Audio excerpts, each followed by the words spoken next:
If you're a tourist coming to London, maybe for the first time, or you've been before, you're probably going to want to know what are the best things to do in London for you. Then this video is for you. My name is Shay, and on today's video, I'm starting a brand new series for tourists on what to do in London.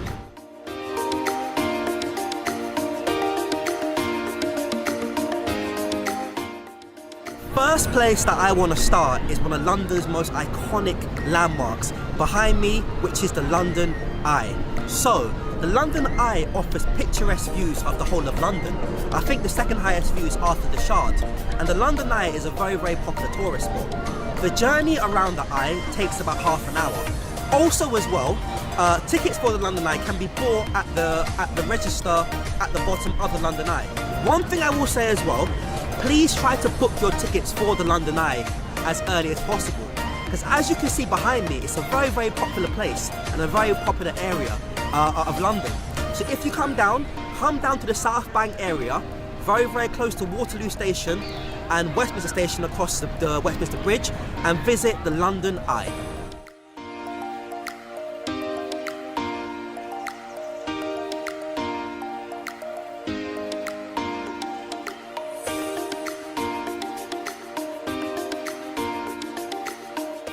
Also as well, in the area, if you're a fan of sea life and sea creatures, it might be worthwhile taking a look at the London Aquarium, and also if you like scary and spooky things as well, it might be worthwhile taking a trip to London Dungeon. Both are literally next to the London Eye. So, the next place you guys have to visit is the world's most famous clock behind me, Big Ben. So, for those of you who've been here in the last year or 2 years, you'll know that Big Ben was under construction for a very long time. Also as well, I'm happy to say that the clock has actually been finished and it is fully brand new and refurbished. If you come here on the hour, the clock actually chimes very loudly. So if you come at 12 o'clock, 1 o'clock, 2 o'clock, 8 o'clock, it doesn't matter. You will hear Big Ben chime.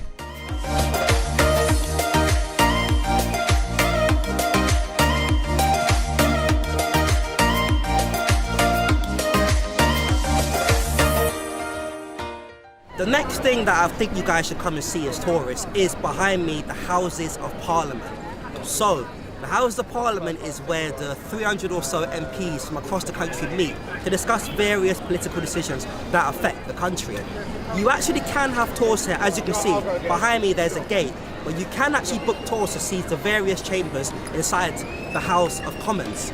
Inside here as well, you also have the House of Lords as well, as both of them combine to form the centrepiece of the British political system. It's very important to notice as well that whenever there are major protests or anything like that, you will find it around here. People obviously want to make an impact. It's very important to note as well that if you come for a tour, please book your tickets in advance, because it does get very popular and very busy, as you can see behind me. So come on along, come on down and visit the House of Parliament also. Walk with me, let's go.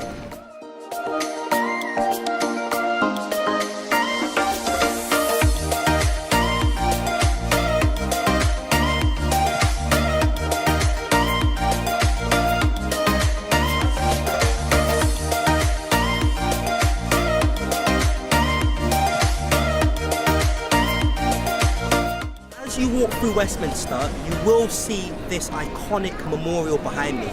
This is called the Cenotaph. This is Britain's most famous war memorial, which was initially built to pay tribute to the soldiers who died after the First World War. Today, things have changed. It is now used to commemorate soldiers from all sides who have died in all wars since, and it is the centre of Remembrance Day celebrations every November here in the United Kingdom. So if you come on down, please feel free, have a look. Please don't touch or step on it. Have a look and see the Cenotaph. Across the road from the Cenotaph is number 10 Downing Street, where the British Prime Minister currently resides. So, everyone around the world would have seen the pictures of the cars coming in and out Downing Street where world leaders come and meet the Prime Minister. That happens right here. As you can see behind me, it's a very popular tourist site, and people are trying to catch glimpses of celebrities, politicians, and whoever else they can catch. Obviously you can't go in for obvious reasons, but it is a cool thing that tourists come to see in London, which is number 10 Downing Street.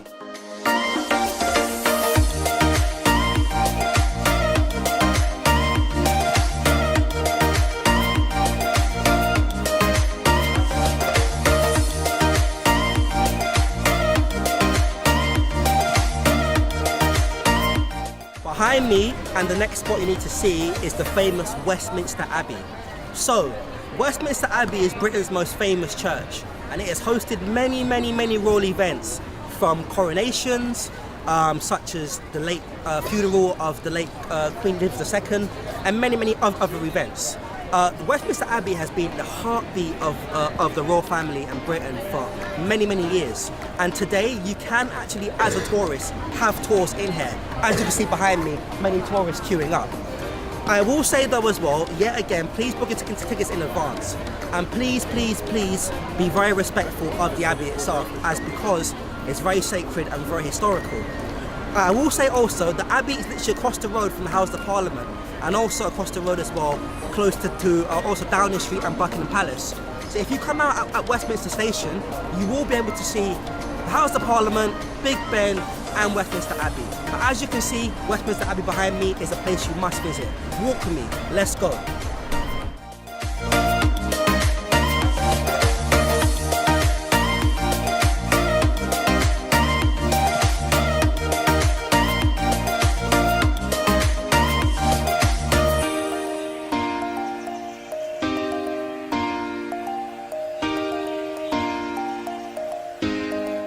So I'm standing here inside the famous Horse Guards Parade. So to most people who actually walk past here, it's just an open, empty space. But this place is actually very historical and sacred. It's actually the centerpiece of the Trooping of the Colour ceremonies. This is where basically they celebrate the monarch's birthday and many other special royal events. Today, obviously there's nothing, so it's very open. But have a look around, because there's various statues and so on as well. And it is right between Buckingham Palace and also Downing Street. So come on down and have a look.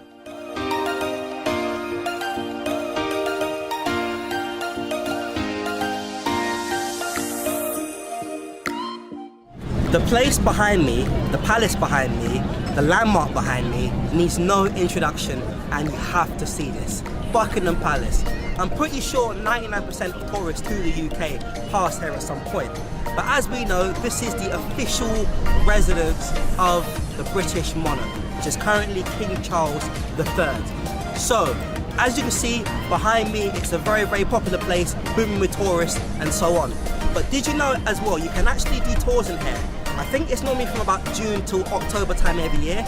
You can do tours, but as you would imagine, it is quite popular and it can get booked up quite quickly.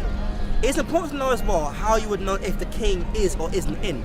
I believe this is the case, if, please don't quote me, I think if the flag on top the palace is fully up, it means he's in, and if it's down, it means he's not in. So I believe he's in right now. Hopefully we can have a chat, who knows.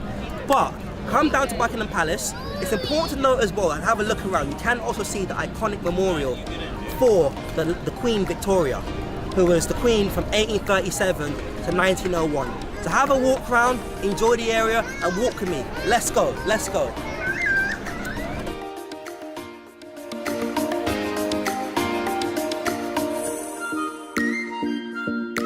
So that is it guys for today's video. If you enjoyed it, don't forget to like, comment, share and subscribe. This is only part 1 of this series, so stay tuned for part 2. In the meantime, feel free to look for some of my other walking tours. I'll put the links below. And in the meantime, walk with me. Let's go.